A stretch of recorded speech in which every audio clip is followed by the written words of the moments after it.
नमस्कार. Share market Marathi या YouTube चॅनलवर आपल्या सर्वांचं हार्दिक स्वागत. आजच्या या व्हिडिओमध्ये आपण गुरुवार दिनांक 24 एप्रिल 2025 साठीचं इंडेक्सचं विश्लेषण करणार आहोत. चला तर मग सुरू करूया आजच्या या विश्लेषणाला. आणि आज बुधवारी इंडेक्समध्ये कशा प्रकारे मूव्हमेंट झाली व उद्या गुरुवारी कशा प्रकारे होऊ शकते याचं विश्लेषण करण्यासाठी डायरेक्टली जाऊया चार्टवर. आणि इथे मी निफ्टीचा 15 मिनिटाचा चार्ट ओपन केलेला आहे. आपण बघू शकता की आज गॅप अप ओपनिंग आपल्याला बघायला मिळालं आणि ज्यांनी ज्यांनी इथे आपल्याला एम पॅटर्न दिसला होता आणि ह्या एम पॅटर्नचं ब्रेकआउट आलं म्हणून जर ट्रेड होल्ड केला असेल त्या सर्वांना स्टॉप लॉस हिट करण्यासाठी आज आपल्याला हे गॅप अप ओपनिंग बघायला मिळालं. आज पेड कोर्स आणि प्रीमियम ग्रुपच्या सदस्यांसाठी लाईव्ह सेशन होतं आणि त्या लाईव्ह सेशनमध्ये थोडा वेळ मार्केटचा आपल्याला मूवमेंट बघितल्यानंतर मी हे सांगितलं होतं की मार्केटमध्ये आता सेल ऑन राईज अशा प्रकारचं आपल्याला शॉर्ट टर्ममध्ये निफ्टी 50 झालेलं आहे. आणि खाली देत असताना मी सर्व टार्गेट्स दिलेली होती. कुठे रिव्हर्सल होऊ शकतं तर रिव्हर्सल झोन दिलेला होता.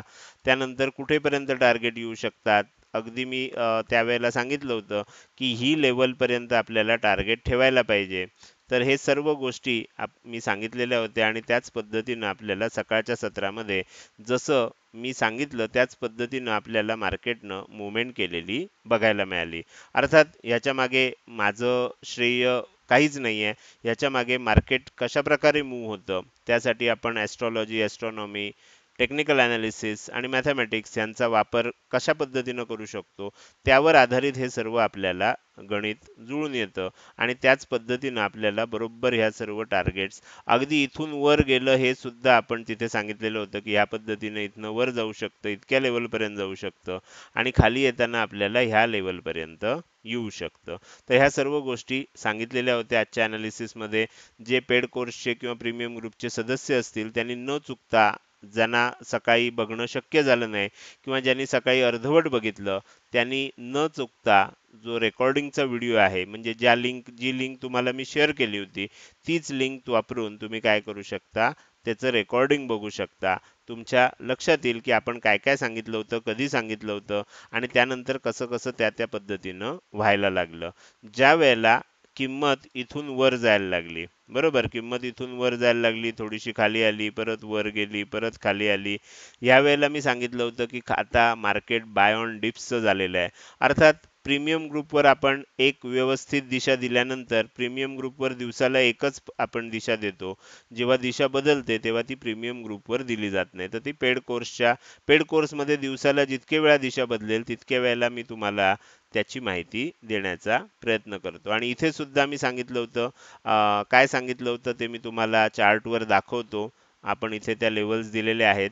मी सांगितलं होतं की हा रिव्हर्सल झोन असणार आहे, खालच्या बाजूला हा रिव्हर्सल झोन असणार आहे, हे मी सांगितलं होतं. ही टार्गेट झोन मी दिला नव्हता आणि हे सांगितलं होतं की इथून वर जात असताना बाय ऑन डिप्सचं मार्केट झालेलं आहे. त्यामुळे तुम्ही बघू शकता की ज्या ज्या वेळेला किंमत वर गेली, खाली आली, खाली आली, लोकांनी खरेदी केलं, किंमत वर गेली, परत खाली आलं, लोकांनी खरेदी केलं, खाली आलं की खरेदी करत होते, वर जात होतं, खाली आलं की खरेदी करून किंमत वर जात होती. अशा प्रकारे बाय ऑन डिप्सचं आपल्याला त्यानंतरचं मार्केट बघायला मिळालं. पेड कोर्सच्या सदस्यांना नक्कीच याचा अनुभव आला असेल. अर्थात काही पेड कोर्सचे सदस्य नियमित व्हिडिओ बघत नाहीत, नियमित आपला ग्रुप बघत नाहीत, मग त्यांना त्याचा फायदा मिळू शकणार नाही. कधीतरी अटेंड करणाऱ्यांना त्याचा फायदा होणार नाही. रोजच्या रोज जे अटेंड करू शकतात आणि रोजच्या रोज वेळात वेळ काढून जे बघू शकतात त्यांनाच या सर्व सिस्टीमचा फायदा होऊ शकतो. तर हे झालं आज कशा प्रकारे निफ्टीमध्ये आपल्याला मूवमेंट झाली. आता येणाऱ्या काळात उद्या कशा प्रकारे मूवमेंट होऊ शकते याच्यासाठी मी काय करतोय, आता तुम्हाला प्रश्न पडेल की मी रिव्हर्सल झोन आणि टार्गेट झोन तर आपल्या या दैनंदिन विश्लेषणाच्या मालिकेमध्ये द्यायचे बंद केले होते, मग आज का देतोय?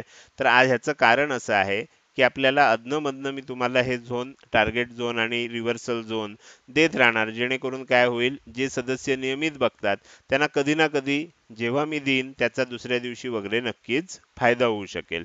आता उद्या कशा प्रकारे मुवमेंट होऊ शकते, तर उद्यासाठी आपल्याला असं लक्षात येते की हे दुसरं टार्गेट आहे.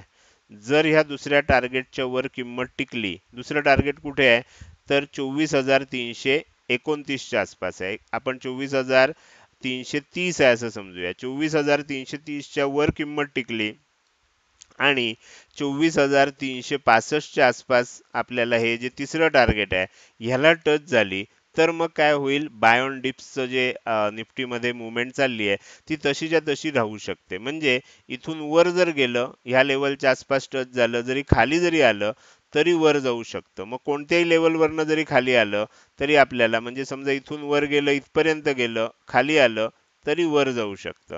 तर ही गोष्ट आपल्याला इथे लक्षात ठेवायची. म्हणजे जोपर्यंत 24,330च्या वर किंमत आहे तोपर्यंत आपल्याला बाय ऑन डिप्स, म्हणजे जेव्हा जेव्हा सेलिंग येतं, आता इथे बघा बाय ऑन डिप्स होतं, खाली आलं, बाय ऑन डिप्स, डिप झाली, सेल, आपण काय केलं, खरेदी केलं, बाय केलं. बाय ऑन डिप्स, डिप आली, बाय केलं. बरोबर, बाय ऑन डिप, डिप आली, बाय केलं, डिप आली, बाय केलं, डिप आली, बाय केलं. बाय ऑन डिप्सचं सध्या आपल्याला जे निफ्टी झालंय ते असंच जर कंटिन्यू व्हायला पाहिजे असेल तर ती किंमत 24,330च्या वर टिकली पाहिजे. त्याच्या वर जर टिकत असेल तर वर जाताना पहिलं आपल्याला टार्गेट जे मिळणार आहे हे 24,365चं आहे. त्याच्याही वर टिकायला लागलं तर मग आपल्याला फायनल टार्गेट बघायला मिळेल, हे आहे 24,411. आता हे फायनल टार्गेट आहे, ह्याचा अर्थ ह्याच्यावर तेजी होणार नाही का, असं नाहीये. तर हे आपल्याला ह्या पद्धतीनं मिळालेलं फायनल टार्गेट आहे. कदाचित इथपर्यंत गेल्यानंतर थोडंसं सेलिंग येऊ शकतं आणि त्यानंतर आपल्याला पुन्हा तेजी बघायला मिळू शकते. कारण एकदा दुसऱ्या टार्गेटच्या वर जर किंमत टिकली तर ते बाय ऑन डिप्स राहू शकतं. अर्थात हे शॉर्ट टर्ममध्ये आहे. सकाळी सेल ऑन राईज होतं, ज्या ज्या वेळेला आपल्याला राईज होत होतं, म्हणजे वर येत होतं, सेल केलं जात होतं, वर येत होतं, सेल केलं जात होतं, याला आपण सेल ऑन राईज असं म्हणतो. आणि आता इथून पुढे जे चालू झालं हे बाय ऑन डिप्स आहेत. दोन्हीही आपण ह्या ज्या मुवमेंट आहेत ह्या आपण पेड कोर्सच्या ग्रुपवर अतिशय व्यवस्थितरित्या समजून सांगितलेल्या आहेत आणि वेळच्या वेळी ही सर्व माहिती तुम्हाला दिलेली आहे, जेणेकरून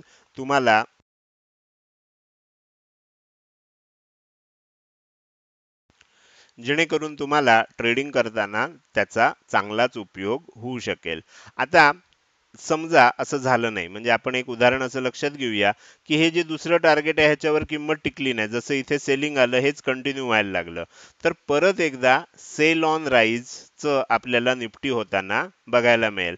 जर इथूनच खाली किंमत यायला लागली तर परत एक बाईंग होणार, थोडंसं वर जाणार, पण ते पुन्हा सेलिंग होणार, परत वर जाणार, पुन्हा सेलिंग होणार.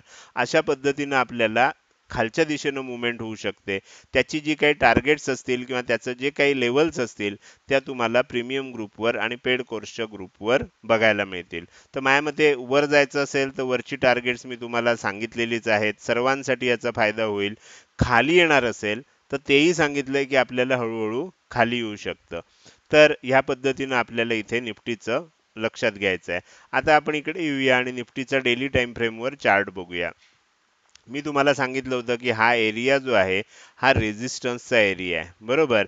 कदाचित काय होईल, इथे येईल, थोडंसं खाली येईल आणि मग वर जाईल किंवा जे काय व्हायचं ते नंतर होईल, पण ह्या एरियामध्ये रेझिस्टन्स घेतला जाईल. तर तुमच्या लक्षात येते रेझिस्टन्स घेतलेला चार्टवर दिसत नाहीये, पण प्रत्यक्षात मागचे 2 दिवस जर बघितले तर तुम्हाला लक्षात येईल की छोट्या छोट्या रेड कॅन्डल जरी बनतायत तर त्या रेझिस्टन्स जवळ असल्यामुळे बनतायत. इथे कॉन्फिडंटली जसं इथनं खालनं वर आलं, इथून वर आलं किंवा इथून वर आलं, अशी कॉन्फिडंट मुवमेंट मागचे 2 दिवस आपल्याला दिसत नाही, कारण आपण वरच्या लेवलपर्यंत पोहोचलेले आहोत. जर समजा इथे थोडंसं प्रॉफिट बुकिंग मिळालं तर आपल्याला वरच्या दिशेनं आणखीन चांगलं टार्गेट बघता येऊ शकेल. अर्थात ते जसं जसं अनफोल्ड होत जाईल तसं तसं मी तुम्हाला त्याची माहिती सांगत जाईन. तर हे झालं निफ्टीचं अनालिसिस.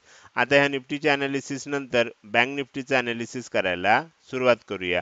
तर बँक निफ्टीच्या अनालिसिस मध्ये सुद्धा मी आधीच, म्हणजे सर्वात आधी बँक निफ्टीमध्ये खालच्या टार्गेट लेवल्स दिल्यात, जे आता मी तुम्हाला इथे सांगणार नाहीये. याचं कारण ते टार्गेट्स अजून यायची आहेत. जर तुम्ही पेड कोर्स किंवा प्रीमियम ग्रुपचे सदस्य असाल तर आजचा व्हिडिओ, आजचं जे लाईव्ह सेशनचं रेकॉर्डिंग आहे ते अवश्य बघा. त्यामध्ये मी तुम्हाला ही खालची टार्गेट सुद्धा दिलेली आहेत, अगदी वाचून देखील दाखवलेली आहेत.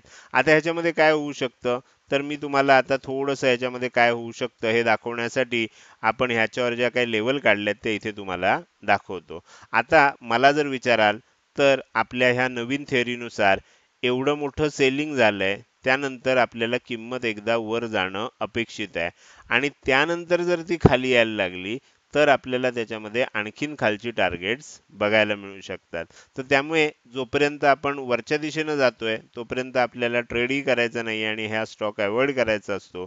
ज्या वेळेला आपल्या दिशेनं जातो म्हणजे ह्या मोमेंटमला आपण काय करू शकतो, सेल करू शकतो. ह्या मोमेंटमला सेल करू शकतो. कारण सेल ऑन राईजचं मार्केट आपल्याला इथे दिसतंय. तर माझ्या रिव्हर्सल झोन तुमच्या लक्षात आला असेल, नसेल तर मी तुम्हाला परत एकदा वाचून दाखवतो. 55,630 ही खालची लेवल आहे. वरची लेवल जी आहे ही 55,898 आहे. तर ह्या दोन लेवल तुम्हाला लक्षात ठेवणं आवश्यक आहे. तर हे झालं बँक निफ्टीमध्ये कशा पद्धतीनं उद्या मुवमेंट होऊ शकेल. निफ्टीची मुवमेंट लक्षात आली, बँक निफ्टीची मुवमेंट लक्षात आली. आता आपण थोडक्यात सेन्सेक्सची मुवमेंट सुद्धा बघूया. सेन्सेक्समध्ये सुद्धा ओपनिंग नंतर सेलिंग आलं आणि त्यानंतर रिकव्हरी झाली. दोन्ही मोमेंटम मी तुम्हाला सांगितलेले होते. सध्या आपल्याला याच्यामध्ये काय चित्र दिसतंय, तर इथे सुद्धा आपल्याला 4 टार्गेटपैकी 2 टार्गेट अचीव्ह झाली आहेत. जनरली काय होतं, पहिलं टार्गेट जरी आपल्याला अचीव्ह झालं तरी आपल्या दृष्टीनं 100% काम झालेलं आहे, बरोबर. पण आपल्याला काय होतं, जर टेक्निकली किंवा ॲस्ट्रॉलॉजिकली ॲस्ट्रॉनॉमिकली आपल्याला जर समजा ह्या लेवल मिळत असतील तर मग आपण त्या का काढू नयेत. तर इथे सुद्धा दुसऱ्या लेवलला फार महत्त्व आहे. आता मी दुसऱ्या लेवलविषयी जास्त काही बोलणार नाही, कारण मी याच्या आधीच्या अनेक व्हिडिओमध्ये सांगितलं आहे, आजच्या व्हिडिओमध्ये सांगितलं आहे की जर ह्याच्या खाली टिकायला लागलं तर सेल ऑन राईजचं आपल्याला मार्केट बँक निफ्टीमध्ये बघायला मिळेल. मात्र जर या दुसऱ्या टार्गेटच्या वर टिकलं, हे तिसऱ्या टार्गेटला सुद्धा टच झालं, तर मात्र इथे काय बघायला मिळेल, बाय ऑन डिप्सचं मार्केट बघायला मिळेल. अशा पद्धतीनं आपल्याला वर जाताना लक्षात येईल. तर ह्यामुळे ह्या लेवल्स लक्षात घ्या. व्हिडिओ पॉज करा, लेवल सगळं स्क्रीनशॉट काढून घ्या. त्या लेवल्स तुमच्या चार्टवर ड्रॉ करा. म्हणजे उद्या जेव्हा मार्केट ओपन होईल तेव्हा कशा प्रकारे मुवमेंट होऊ शकते, काय झालं तर काय होईल हे समजून घ्यायला तुम्हाला सोपं जाईल. तर हे झालं आजचं विश्लेषण. आपण आजच्या विश्लेषणामध्ये आता थोडंसं पुढं जाऊया आणि काही महत्त्वाच्या सूचना आपल्या सर्वांसाठी इथे दिलेल्या आहेत. जे सदस्य नवीन असतील आणि ज्यांना शेअर मार्केट मराठी परिवारात सामील व्हायचं असेल तर तुम्हाला ग्रुपची लिंक, म्हणजे ज्याच्यामध्ये व्हॉट्सअप आहे, टेलिग्राम आहे आणि फेसबुक आहे, या सर्व ग्रुपची लिंक ह्या व्हिडिओच्या डिस्क्रिप्शनमध्ये दिलेली आहे. तिथे जाऊन तुम्ही ते ग्रुप जॉईन करू शकता. तुम्हाला जर शेअर मार्केट मराठी ह्या प्लॅटफॉर्मवर शेअर मार्केटचं शिक्षण घ्यायचं असेल तर इथे आपल्याला 3 लेवल उपलब्ध आहेत. पहिली लेवल आहे फ्री कोर्स, दुसरी लेवल आहे प्रीमियम ग्रुप आणि तिसरी लेवल आहे पेड कोर्स. फ्री कोर्समध्ये मला तुमच्याकडनं कुठलीच कमिटमेंट नको आहे. तुम्ही आज जरी आलात आणि आज तुम्ही आपल्या चॅनलवर आलात आणि आजच्याच जर तुम्हाला फ्री कोर्सेस बघायचे असतील तर ह्याच्यामध्ये मला सांगायचं आहे तुम्हाला की ह्याच्यामध्ये 3 वेगवेगळे अतिशय उत्तम प्रकारचे आपल्याला कोर्सेस आहेत आणि हे रोजचं विश्लेषण, आजचा जो व्हिडिओ तुम्ही बघताय, हे जे रोज येणारे व्हिडिओ आहेत हे फ्री कोर्सचा पार्ट आहेत. तुम्हाला हे फ्री कोर्सेस जर बघायचे असतील, करायचे असतील तर तुम्ही काय करू शकता, फ्री कोर्स असा एक व्हॉट्सअप मेसेज तयार करा आणि तो ह्या नंबरला पाठवून द्या. तुम्हाला सर्व माहिती चेक करून पाठवली जाईल. त्यानंतर आपल्याला पुढे जाऊया. जर तुम्हाला प्रीमियम ग्रुप जॉईन करायचा असेल तर ही दुसरी लेवल आहे. प्रीमियम ग्रुप जर जॉईन करायचा असेल तर त्यासाठी प्रीमियम ग्रुप असा व्हॉट्सअप मेसेज तयार करा आणि ह्या नंबरला पाठवून द्या. तुम्हाला प्रीमियम ग्रुप संबंधी सर्व माहिती दिली जाईल. तिसरी जी आपली लेवल आहे ती आहे पेड कोर्सची. पेड कोर्समध्ये सध्या आपले 2 कोर्स आहेत आणि त्या दोन्ही कोर्सला एकत्रित करून तिसरा कॉम्बो कोर्स बनवलेला आहे आणि त्याची नवीन बॅच आता सुरू झालेली आहे. कालच त्यांचं इंडक्शन सेशन, इंट्रोडक्शन सेशन घेण्यात आलं. आता इथून पुढे त्या बॅचसाठी आपल्याला ॲडमिशन घ्यायच्या नाही आहेत. आता इथून पुढे लवकरच आपलं ॲप लॉन्च होतंय आणि त्या ॲपमधनं आपल्याला आता अनेक प्रकारचे जे कोर्सेस आहेत ते तुम्हा सर्वांना उपलब्ध करून द्यायचे आहेत आणि त्याच्यामधला सर्वात महत्त्वाचा कोर्स जो आहे तो हा आहे ॲस्ट्रॉलॉजी, ॲस्ट्रॉनॉमी, टेक्निकल ॲनालिसिस आणि मॅथमॅटिक्स. ह्यावर आधारित तुम्हाला हा कोर्स करायचा आहे, जो पुढच्या महिन्यामध्ये चालू होणार आहे. ज्यावेळेला चालू होणार असेल त्याची माहिती तुम्हाला दिली जाणार आहे. तर हे झालं शेअर मार्केट मराठी या प्लॅटफॉर्मवर शेअर मार्केटचं शिक्षण कशा प्रकारे दिलं जातं. आता आपल्याला पुढे जायचं आहे आणि आजच्या व्हिडिओमध्ये जर तुम्हाला केलेलं विश्लेषण आवडलं असेल तर तुम्ही नक्कीच या व्हिडिओला एक लाईक करू शकता. हा व्हिडिओ तुम्हाला कसा वाटला हे कमेंट सेक्शनमध्ये टाईप करून सांगायला अजिबात विसरू नका. लक्षात ठेवा, तुमची एक लाईक आणि एक चांगली कमेंट हीच माझ्यासाठी प्रेरणा असते, ज्याच्या सहाय्यानं मी रोजच्या रोज हे विश्लेषणाचे व्हिडिओ बनवत असतो. त्यामुळे व्हिडिओ बघायला सुरुवात केल्या केल्या लगेच व्हिडिओला लाईक करा आणि व्हिडिओ बघून झाल्यानंतर तो कसा वाटला, काही सूचना होत्या, प्रश्न होते, शंका होते, तर तुम्ही त्या कमेंट सेक्शनमध्ये टाईप करून विचारू शकता. आजचा हा व्हिडिओ तुम्ही अजूनपर्यंत बघताय आणि अजूनही जर तुम्ही शेअर मार्केट मराठी आपल्या यूट्यूब चॅनलला सबस्क्राईब केलं नसेल तर कृपया सबस्क्राईब करा आणि शेजारी असणाऱ्या बेल आयकनला क्लिक करून ऑल असं नोटिफिकेशन निवडा. म्हणजे इथून पुढे रोजच्या रोज येणारे हे विश्लेषणाचे व्हिडिओ मी अपलोड केल्या केल्या तुम्हाला विनाविलंब बघता येतील. आजच्या या विश्लेषणामध्ये आणि व्हिडिओमध्ये मी आपली आत्ताच रजा घेतोय. धन्यवाद.